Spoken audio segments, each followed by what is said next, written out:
अस्सलामुअलैकुम, कैसे हैं आप सब। उम्मीद करती हूँ आप सब ठीक होंगे। और जी आज बन रहा है हमारे घर आलू गोश्त, क्योंकि आज मैं लेट हो गई थी और मुझे नहीं समझ आ रहा था क्या बनाया जाए। तो मैंने कहा चलें आज जो मेरी सासू माँ लेकर आई हैं गोश्त, तो हम आलू गोश्त बना लेते हैं। वो क्विक से बन भी जाएगा और लेट भी नहीं होंगे, क्योंकि आजकल जो सासू सर हैं 1 मंथ हो गए वो मेरे पास हैं। तो फिर जो वो चीज़ वो खाते हैं वही मैं बनाती हूँ। अगर कोई चीज़ उनकी मर्ज़ी की ना बने तो वो फिर नहीं खाते। तो मैंने कहा चलें आसानी के लिए हम उन्हीं की मर्ज़ी की चीज़ बना लेते हैं।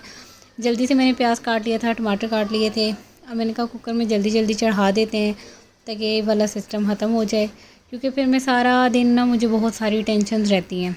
और जो लहसुन अदरक है वो मैंने पेस्ट बना के रखा हुआ है कि जल्दी से जब भी कोई चीज़ बनानी हो तो बन जाए। इसके अलावा हमने डाला था इसमें गोश्त और बहुत ही मज़े का बना था, सीरियसली ख़त्म हो गया था। और जी आजकल मेरी तबीयत भी ठीक नहीं है तो मैं खा रही हूँ मेडिसन। तो मैंने जल्दी से मेडिसिन भी ले ली। मैंने कहा हस्बैंड डांटेंगे तुमने मेडिसिन अभी तक नहीं ली।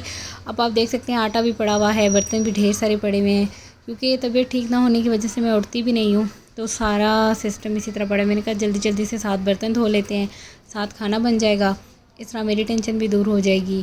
क्योंकि लेट उठने के सबसे ज़्यादा नुकसान ये होता है कि आपके घर के काम सारा दिन ख़त्म ही नहीं होते। और फिर मेरी एक प्रॉपर रूटीन है कि मैं बर्तन पूरे तरतीब से धोती हूँ।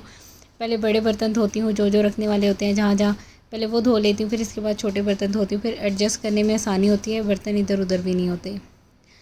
क्योंकि अक्सर ये होता है कि आप कभी भी अपने सास ससुर के अकॉर्डिंग नहीं चल सकते, क्योंकि उनके अकॉर्डिंग चलना बहुत टफ़ है सीरियसली।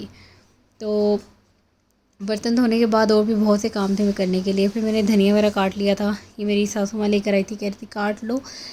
पहले भी पड़ा हुआ था मेरे पास, लेकिन वो और ले आई ताकि पड़ा रहेगा तो इतनी टेंशन नहीं होगी। तो मैंने धनिया वगैरह काट के रख लिया था, क्योंकि मैं चीज़ें ऑर्गेनाइज़ करके रख लेती हूँ। जैसे टमाटर अलग से रख दिए, मिर्चें अलग से रख दी, धनिया अलग से रख लिया, वो आपके लिए बहुत ज़्यादा बेनिफिट हो जाता है। तो ये वाली चीज़ बड़ी अच्छी होती है। ये अब जी कट गया है सारा, हमारी टेंशन ख़त्म।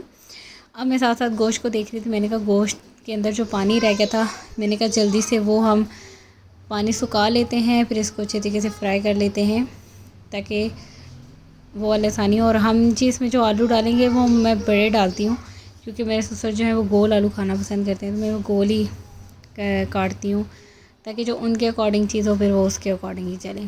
इसके अलावा लाइफ टू मच टफ़ हो चुकी है, समझ ही नहीं आती वक्त कैसे गुजरा है, कैसे हो रहा है। क्योंकि आजकल इतनी ज़्यादा मसरूफ़ियत है। पहले मैं अपने लिए टाइम निकाल सकती थी, लेकिन आजकल मसरूफ़ियत काफ़ी हद तक बढ़ गई है सास ससुर की वजह से। क्योंकि जब आपके सास ससुर आपके साथ होते हैं तो मसरूफ़ियत काफ़ी हद तक आपकी हो जाती हैं। खाना पकाना, उनका ख़्याल रखना, उनको जो चीज़ पसंद है उसके मुताबिक करना। और ये भी बहुत अच्छी चीज़ है कि आपके जब बड़े साथ होते हैं तो आपके लिए ब्लेसिंग होते हैं। आपकी बहुत सी टेंशन इसी तरह ख़त्म हो जाती हैं। आलू काट के मैंने रख लिए थे। किचन देख सकते हैं आप नीट एंड क्लीन हो चुका है। तो ये वाला काम तो ख़त्म हो गया था और मेरी टेंशन भी ख़त्म हो गई थी। तो मैंने कहा चलो ये वाला हो गया, अब कोई और काम सोचा जाए। और ये जी अलमारी हमारी बंद नहीं होती, क्योंकि इसका लॉक ख़राब हो चुका है, तो ये अब खुली ही रहती है। क्योंकि इसने कहा कि मैंने खुले रहना है, मैंने बंद नहीं होना, जो चाहे मर्ज़ी कर लो। साथ साथ मैं सालन वगैरह भी देख रही थी। और आजकल मुझे व्लॉग्स का भी काफ़ी हद तक शौक़ हुआ है। मैं कहती हूँ फ्री टाइम में चलो व्लॉग बना लिया जाए। तो आप मेरे व्लॉग को ज़रूर शेयर और लाइक सब्सक्राइब ज़रूर कीजिएगा, क्योंकि बहुत मेहनत करती हूँ। बच्चों के साथ व्लॉग बनाना बहुत टफ़ हो जाता है, तो मुझे वो काफ़ी हद तक टफ़ काम लगता है। इसके अलावा यहाँ पर जी हो चुका था, गोश्त गल चुका था। मैंने इसमें डाल दिया था, आलू भी डाल दिए थे, बाकी चीज़ें डाल के इसको अच्छी तरह मैंने चेक कर लिया था क्या गोश्त गल गया कि नहीं। फिर मैंने इसको अच्छी तरह भून दिया था। भूनने के बाद इसमें मैंने पानी वगैरह भी डाल के रख दिया था। और यहाँ पे जी मामाज़ ड्यूटी स्टार्ट हो गई है। शुरैम उठ गया था, इनको नींद आई थी। मैंने कहा इनको झूले दे देते हैं। इनको झूले देने के साथ मैं देख रही थी मैडम सर, क्योंकि आजकल जब भी मैं फ्री होती हूँ मैं एक ये ड्रामा देखती हूँ, मैडम सर। और यहाँ पर भी आप देख सकते हैं क्या ही मस्त माहौल चल रहा है। और ये मेरे हस्बैंड हमेशा की तरह मोबाइल यूज़ करते हुए मस्त माहौल में लेटे हुए, इन्हें कोई टेंशन ही नहीं है। और मेरी ज़िंदगी में हमेशा काम है या तो आटा गूँधना या बर्तन धोना। और फिर अगेन मैंने रख दिए थे। और जी यहाँ पे आप देख सकते हैं शुरैम खेल रहे हैं। अगर आपको व्लॉग अच्छा लाइक सब्सक्राइब शेयर ज़रूर कीजिए।